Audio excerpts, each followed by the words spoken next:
Elza, procure amar a Deus, procure amar o seu próximo, procure viver bem sua fé, procure ler a Bíblia e não preocupar com o fim do mundo. Tá Pronto, certo. não preocupe com o fim do mundo. Muito bem, padre, ó, lembrando que você pode ligar aqui no 3343-1006 e falar quem foi que trouxe a devoção de Nossa Senhora da Abadia para a Abadiana Velha. Pode dar uma dica, né, padre? Que foi uma senhora, né? Foi uma senhora que trouxe. Quem foi essa senhora? Liga, participa, tá certo? Já tem um sorteio para você aqui dessas duas Bíblias, tá certo? E você pode também fazer sua pergunta pro padre, deixar aqui sua opinião, tá certo? Pode mandar um abraço, falar qualquer coisa, o padre tá aqui para responder também, a respeito da vocação dele também. Padre, seguindo aqui, ainda sobre a sua vocação, e o senhor chegou em Abadiânia, né? Em Abadiânia, e como é que foi, padre? Chegar aqui em Abadiânia, o que o senhor encontrou aqui? A igreja já estava desse tamanho? Como é que estava? Olha, em Abadiânia eu tenho boas recordações, porque na realidade foi minha primeira paróquia, não é? Eu gostaria de lembrar das irmãs, não é? Que a gente conviveu muito bem aqui, 9 anos, com as irmãs da apresentação. Lembro da irmã Jaqueline, irmã Sacrequé, não é? Que irmã Teresa, irmã Cecília, irmã Gorete, que trabalharam aqui com a gente, comigo, na catequese, especialmente na zona rural. A gente procurava atender da melhor maneira possível, nas escolas rurais. A gente, em cada escola rural, a gente procurava celebrar a Santa Missa, atender confissões, da catequese, e envolver o pessoal com a leitura da Bíblia. Aqui na cidade também, a cidade era uma realidade completamente diferente, só tinha praticamente uma rua asfaltada, tá certo? A gente envolveu muito as crianças na cidade. Claro que a gente teve muitas dificuldades, dificuldade em todos os sentidos. O pessoal também não entendeu muito bem. A gente praticamente no início estava praticamente sozinho aqui. Só um grupo de crianças, muita criança mesmo. Mais ou menos umas 90 crianças. A gente envolvia muito a criançada com jogo de futebol. E a gente envolvia muito mesmo. Eu tenho muita saudade aqui de Abadiânia. Envolveu também o encontro de casais. Depois do encontro de casais, a gente envolveu toda a cidade com o encontro de casais com Cristo. E a gente tem muita saudade mesmo aqui de Abadiânia. E como é que era a paróquia, padre? Era grande, era pequena? Bom, a paróquia, a gente não preocupou muito assim com igreja, paróquia, né? Igreja, pedras. Mas de qualquer maneira a gente envolveu, né? Aos poucos a gente organizou, né? Como por exemplo na Vila Mutirão, né? A gente organizou o povo da Vila Mutirão, que era um pouco distante, não é? Era distante, a gente viu a necessidade de organizar o povo da Vila Mutirão. A gente fazia conversando com o povo de uma maneira democrática, como por exemplo quando a gente foi fazer a igreja Nossa Senhora Aparecida, a gente reuniu o povo, a gente conversava com as pessoas, reunia as pessoas em assembleia, conversava com as pessoas, havia discussão de 3 em 3 meses, ou de 4 em 4 meses, a gente reunia o povo na escola Osório, escola estadual Osório, onde a gente reunia, estudava a Bíblia, discutia os assuntos, ou mesmo na associação Frei Mateus, e organizamos a capela de Nossa Senhora Aparecida aí na Vila Mutirão. Depois também a igreja de São Miguel, o prefeito na época era o Edmilson Prado, ele nos ajudou bastante. Construímos a igreja de São Miguel, no Lindo Horizonte. Claro, a comunidade sempre envolvida, mas gostaria de dizer também que a ajuda do prefeito Edmilson Prado foi também muito boa também.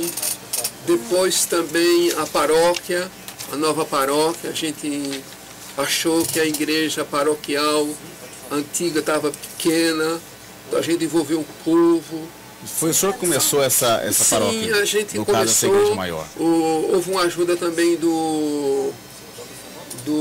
um vereador, né, que eu gostaria de falar, o tio Sergino, é um amigo da gente, nos ajudou também acho que na cobertura da igreja.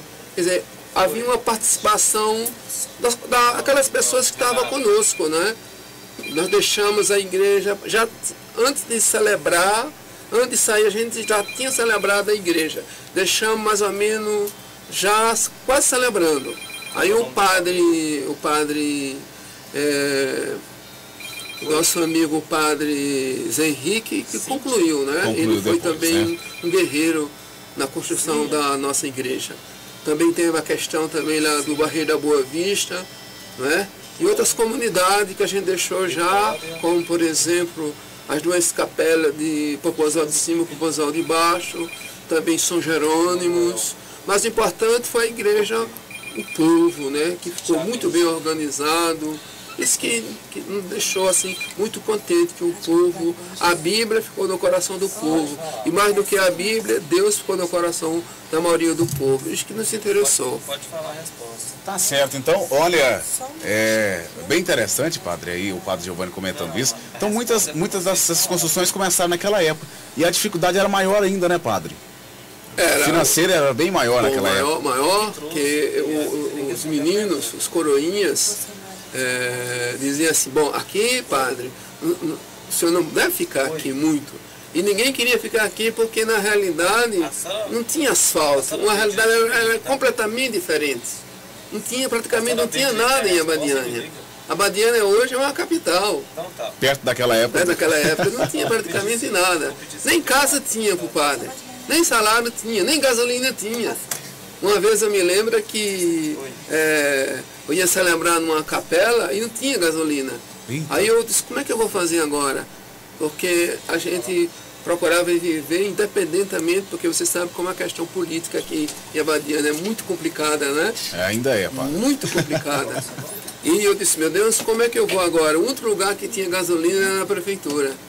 Eu disse, como é que eu vou? Eu fui, na época, era o Vandinho, né? Que era o prefeito. Era o prefeito. Em 89? Em 89. O Vandinho, uma pessoa excelente, uma pessoa boa, um homem muito bom. Nunca tive contato com o Vandinho, ele lá e eu cá, tá certo? Mas gostaria de dizer que o Vandinho, como pessoa, uma pessoa excelente. As duas vezes que eu fui procurar Vandinho. 2 vezes, tá certo? E as 2 vezes que eu procurei, ele imediatamente me atendeu. Primeira vez que eu tinha um grupo de coroinha e o estádio era aberto todo sábado. Era mais ou menos uns 500, estou exagerando, era mais ou menos uns 40, 50 a 80 coroinhas. E os meninos queriam jogar no estádio. E uma pessoa, que eu não vou dizer quem, de má vontade, ou porque não gostava do padre, fechou o estádio. Nossa, padre, aí não fechou deixou. O estádio. E um monte de coroinha na frente da minha casa. Quando era mais ou menos umas 8 horas, a frente da casa do padre estava cheio de coroinhas, gritando. Porque era um outro lugar, a única coisa, diversão que tinha era de manhã na casa do padre, que os meninos jogavam até 11 horas. E tinha um senhor que chamava Chico Preto, muito meu amigo, que eu gostaria até de mandar um alô para ele. Porque ele abriu o estádio com toda a alegria. Tinha um filho dele que também fazia parte do time, ele era coroinha, não é? E disse, padre, eu não posso abrir o estádio para o senhor. Eu disse, não é possível. Tinha uma regra que não podia. Tinha alguém por trás, não é? Que espírito de porco, né? Aí eu disse, não é possível. Aí eu disse, eu vou lá no prefeito. Era o Vandinho. Aí você foi bater no gabinete do homem? Lá não, na casa dele. Aí o Vandinho chegou de bermuda, de pijama ainda. Bati os meninos atrás de mim, né? Eu disse, vou fazer uma pressão pro prefeito. Aí cheguei lá, bati na porta, ele veio de pijama. Ó, seu prefeito, que negócio é esse? Aí ele deu uma assinatura e a meninada gritou, né? Aí chegamos lá, mostramos pro seu Chico, acho que é Chico Preto. Esse está aqui em Anápolis ainda, aqui em Abadiânia. Aí que tá ainda, Osmar, o Chico Preto ainda? Tá, o padre, eu particularmente não conheço, né? Ele. Mas até se ele tiver ouvido a gente, liga aqui no programa, né? E lembrando, padre, que a pergunta é: quem foi que trouxe a devoção de Nossa Senhora da Badia até a Badiana Velha, né? Um ouvinte perguntou aqui, nós estamos respondendo. Padre, eu não tenho lembrança dele, mas... ele com toda a alegria, quando eu mostrei a autorização do Vandinho para ele, aí ele... O riso dele grande, né? Aí a menina entrou. E o Estado dizia que era para reforma, essa reforma nunca vinha. Aí a menina gritou e fomos lá. E a segunda vez que eu bati lá no gabinete do prefeito, foi porque não tinha gasolina para mim celebrar. Não tinha gasolina em lugar nenhum, só em Anápolis. Aí eu fui lá para pedir gasolina para celebrar a missa, coisa que eu não faria jamais, mas que eu ia fazer. Mas não tinha jeito, né, Não tinha jeito. E foi dada. Foi lá e a gasolina foi dada. Então tá certo. Então, você tá são histórias... São histórias verídicas, né? Daquela... E lá eu fui e ele mandou até a mulher dele, Leda, né? Dona Leda. Ela foi e deu lá. Eu disse, mas o padre, vamos ir lá. Mas eu fui, por causa que padre é padre, vai ligar para nada, eu queria celebrar a missa, né? Nunca bati na porta de nenhum político aqui, porque igreja é igreja. E às vezes que eu fui no Vandinho, outros prefeitos eu bati na porta e não abriram. Fecharam a cara pro padre. Opa, ainda fecharam? Acho que foi. Eu não vou dizer quem, mas porque a gente tem ética e tem caridade, né? Mas aquele que fizeram bem, que ajudaram, eu estou falando, né? Mas deixa para lá. Tá certo. Aí continua então, padre, veio seguindo aí. Hoje, aí no caso, padre, aí o senhor saiu de Abadiânia. Aí, sim, aí o Dom Pestana, depois já tinha muito tempo, né, a igreja já estava praticamente pronta. Aí Dom Pestana um dia me chamou, porque há muitos boatos que foi os políticos que me tiraram. Se foi político que me tiraram, não importa. Não importa que... Mas surgiu esse boato, então, que surgiu foi? Esse boato que foi os políticos... Mandou levar o... Vamos tirar o padre. Vamos tirar o padre. Se aí, foi, eu não sei. Só sei que eu saí porque eu quis. Político não manda na igreja.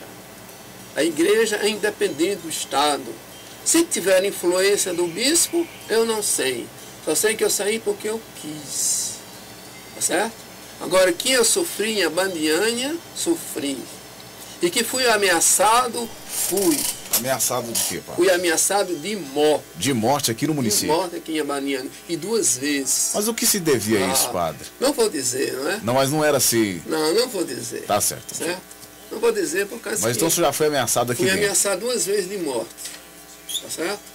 Nos bastidores. E as digo mais ainda para você. Eu acho que o meu telefone também foi bloqueado. Tá certo? Eu não tenho certeza, porque para a gente dizer com certeza, a gente tem que ter certeza, né? Eu não tenho certeza. E às vezes também, muitas vezes, o trabalho da gente foi mal entendido também. Eu disse tudo isso na minha homilia, na frente do senhor bispo, e 2 bispos. Porque às vezes a história, Osmar,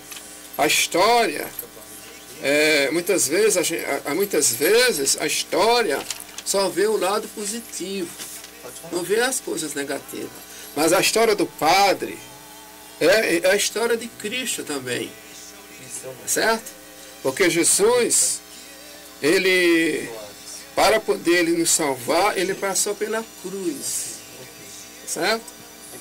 Ele passou pelo sofrimento, mas para que ele passou pelo sofrimento, mas ele passou pelo tabor, ele ressuscitou, quer dizer, a vida nossa, do cristão, do padre, é um calvário. Eu me lembro que quando São João Bosco, ele ordenou padre, a mãe dele, a mamãe Margarida, falou assim para ele: meu filho, se prepare para sofrer. Se prepara para sofrer. Mas tem essas coisas boas também, porque a vida também não é só martírio, né?